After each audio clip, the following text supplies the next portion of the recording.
Okay, this chapter kind of lays the foundation for all of second semester a little bit. So we're talking about sampling distributions. It's a big idea we're going to use. Um,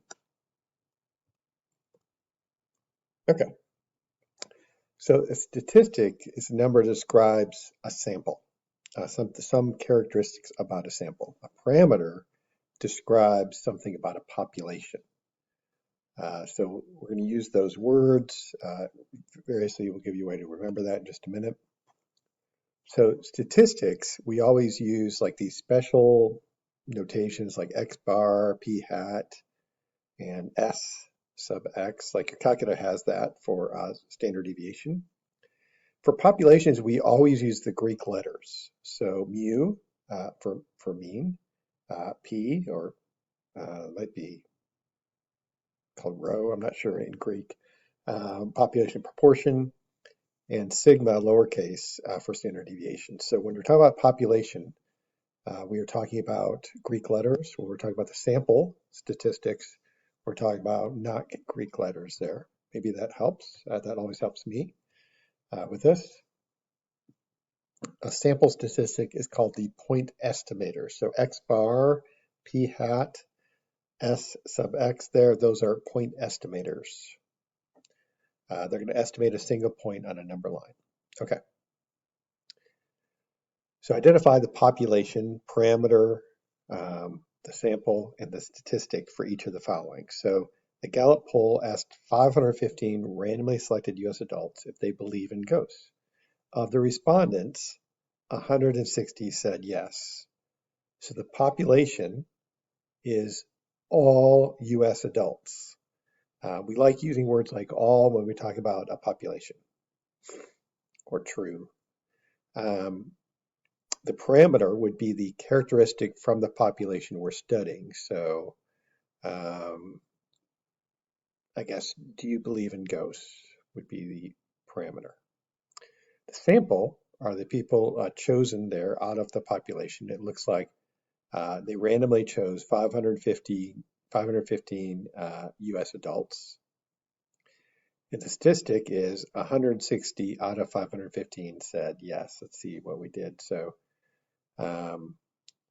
parameter, all US adults, parameter is the proportion. So I should have said the proportion of all US adults who believe in ghosts. So not just those who believe in ghosts, but the proportion of that. We don't know what that is. The sample is the 515 people that were randomly selected. And then p hat is the proportion in the sample who say they believe. So 160 divided by 515 or 0.31 there. Okay, during the winter months, the temperature outside the Starnes' cabin in Colorado may stay well below freezing for weeks at a time. To prevent the pipes from freezing, Mrs. Starnes sets the thermostat at 50 degrees. She wants to know how low the temperature can actually get in the cabin. So a digital thermometer records the indoor temperature at 20 randomly chosen times during a given day. The minimum reading is 38 degrees. Okay, so what's the population here? So the temperature in the Starnes' cabin. What's the parameter they're measuring? The proportion of times that are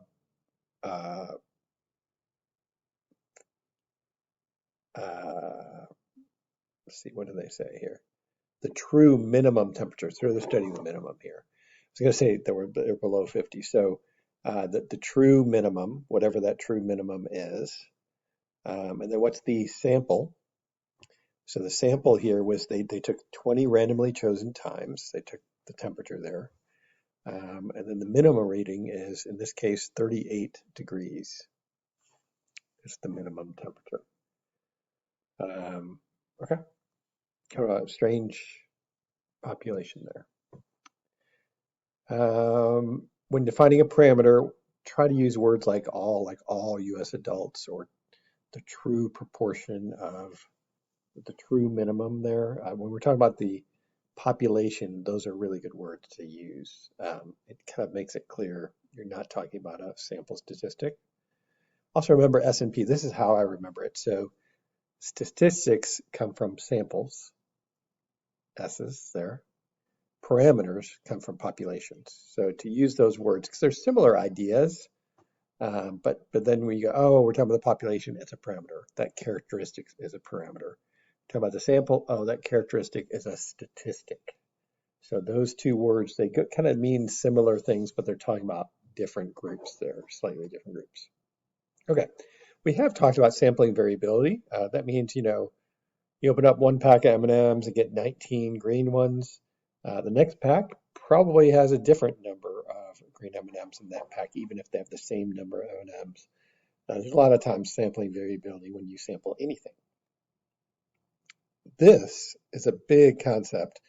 We're going to try to do this in class, possibly where we, what is a sampling distribution? So when you take a bunch of values of the same size from the population, and you find the mean, for example, of each group of 5 things chosen, then each one of those X bars on there represent the mean of those 5 things chosen. We'll try to do that to make it more real. We'll definitely talk about this a lot, so we'll come back to that idea. So John and Carol have 4 grown sons. The heights are those 4 things. So, okay. So list all 6 possible samples of size 2. So you'd think, okay, well, 71 and 75, 71 to 72, 71 and 68.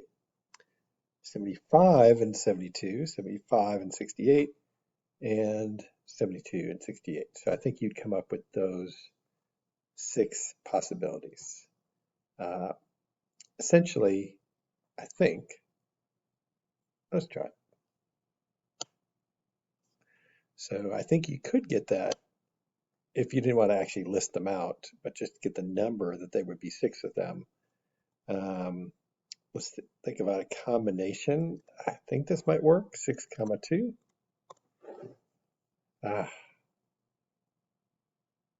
No, it won't work. So why didn't that work? So, oh, it's 4, 2. Maybe try 4, 2.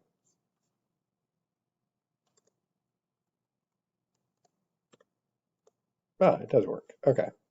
It helps if you put the right possibilities there. There are 4 possibilities, 4 different ages. So you could use a combination. Order wasn't important there. 71, 75, same thing, 75, 71. So order wasn't important, so you could use a combination to get that, and that did work. Calculate the mean of each sample and display the sampling distribution of the sample mean using a dot plot. So the mean of each sample, so you would get out your calculator and you'd say, okay, like the first one is 71 plus 75, and then, divide that by 2, you get 73. And then you would add up 71 plus 72, 71 plus 72. Divide that by 2, get 71.5, and so forth. So you could find the mean of each one of those. Displaying those means, those 6 means as a dot plot, just kind of a nice description there. You can kind of see, even visually looking at it, you can probably tell that the mean is 71.5, which is actually kind of interesting here because, so what I mean by is if you added up those 6 means and averaged them, well, let's just do that. This is kind of getting something we're going to talk about in a minute. So if I added up 73, just to prove that I think that would work, 71.5 plus 69.5 plus 73.5 plus 71.5 plus 70. So this is going to be, we're going to find the mean, divide that by 6. This is going to be the mean of the sampling distribution. 71.5 is the mean of the sampling distribution, because we call that a sampling distribution. Okay, so we took every possible sample of size 2. So when n equals 2, that's the sampling distribution. It has kind of a funny symmetric look to it. Not probably enough to say normal yet, and we don't have enough points. If we actually added up the the four heights of the boys, or the sun. 71 plus 75 plus 72, I think, and 68. Is that right? And divide by 4, we also get 71.5. So that's why later on we're going to call X bar, in this case, like the mean of the sampling distribution is a point estimator for the mean of the population. So we use that to estimate the population when it's means. Sample ranges. So if you did the range, like in that first example, 71, 75, that's a range of 4. 71, 72 is a range of 1. If you wrote those down, those would be the 6 possible ranges. So everywhere from 1 to 7, the mean range would be somewhere around 3 point something there. I'm not sure exactly. And then but if you look at the range of the actual population, it's actually 75 minus 68. It's 7. So this is not a good point estimator. Range is not a good point estimator for the range of the sampling distribution is not the same as the range of the population there. We don't really do that very often with range. Here's the idea of a sampling distribution. So we're trying to kind of like explore this idea, especially in this lesson. It's your introduction to it. To determine how much homework students will get in class, Mrs. Lynn has a student select an SRS of 20 chips from a large bag. It's kind of a simulation here. The number of red chips in the SRS determines the number of minutes in class the students get to work on homework. Ms. Lynn claims there are 200 chips in the bag and 100 of them are red. So she says half of them are red. When Jenna selected a random sample of 20 chips in the bag, without looking, she got 7 red chips. Does this provide convincing evidence that less than half the chips in the bag are red?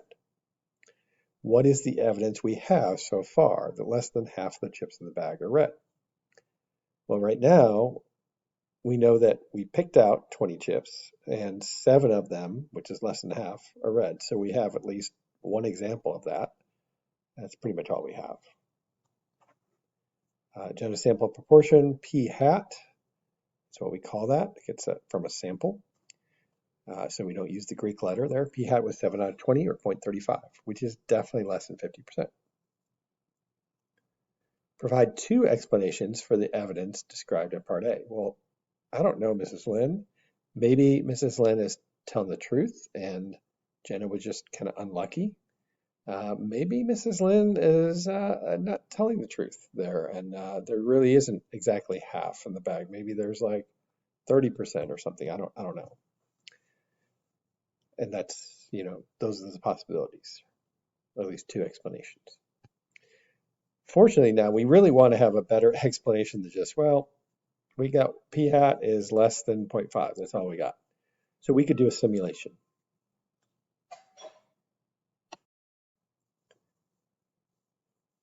Okay, so using technology, choosing 500 SRSs of size n equals 20 from a population of 200 chips where 100 of them are red. Dot plot shows p hat, the sample proportion of red chips for each of the 500 samples.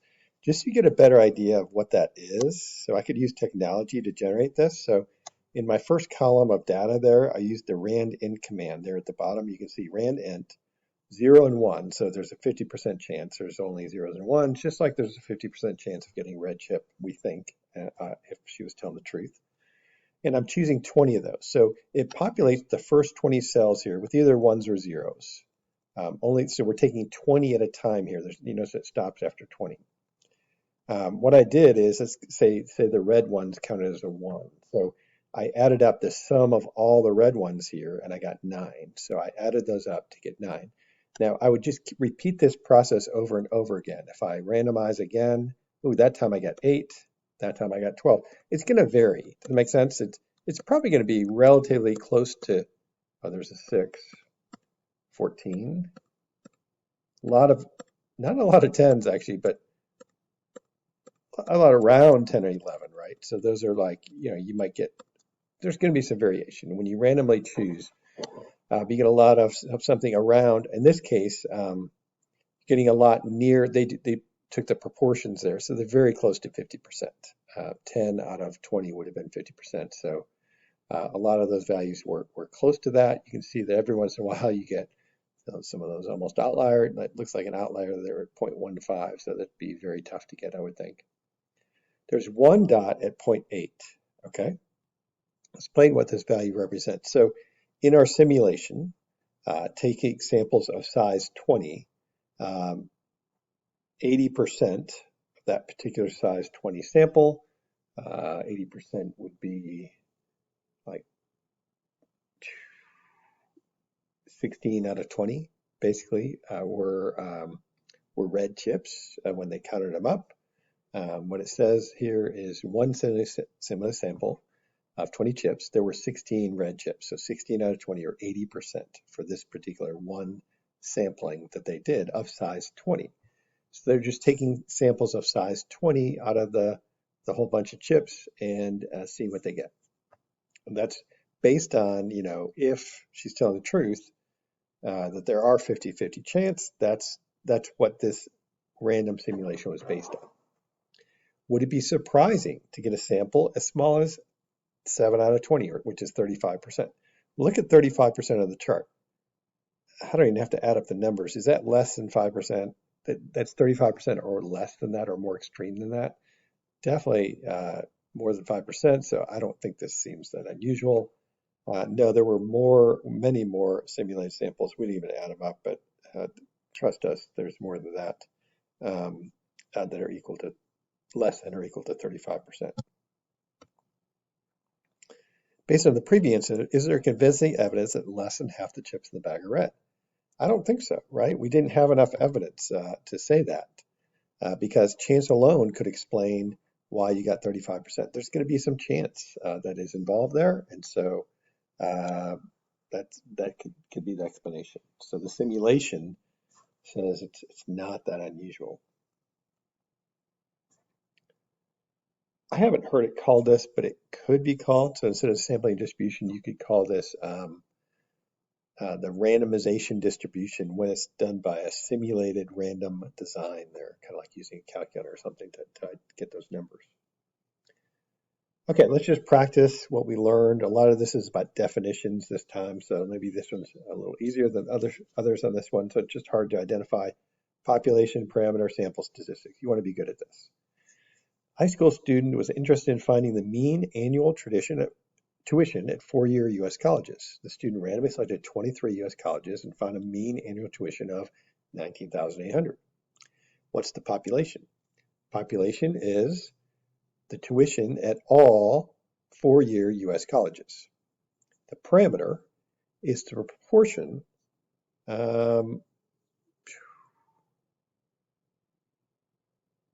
the parameter is the average tuition at all four-year U.S. colleges. The sample is the 23 U.S. colleges were selected, and then the statistic comes from those 23, and they found that the mean, which we call X bar in this case, would be 19,800. I probably should have used the parameter mu. In this case, is the mean annual tuition. So the parameter, we use the Greek letters, and then X bar is for the statistic there. Identify the population, parameter, sample, and statistic. During World War II, the United States captured several tanks from the German army. Based on the serial numbers on the tanks, statisticians estimated the German army produced 7,168 tanks during the war. That's interesting. Okay, that you could do that from the serial numbers. Okay, so what is the population? So it seems like all German tanks during World War II, right? The parameter there would be the number of U.S. tanks, or number of German tanks in the war. The sample is the tanks that were captured. Statistic is they found so they found that the the predicted amount there was 7168. So let's see what they say here. So the estimated total number of tanks in the sample is 7168. The true total, so using words like true and all are good to use when you're talking about the population. So the true total of that, all German tanks. Those are words we describe the population with. Okay, that's the lesson for today.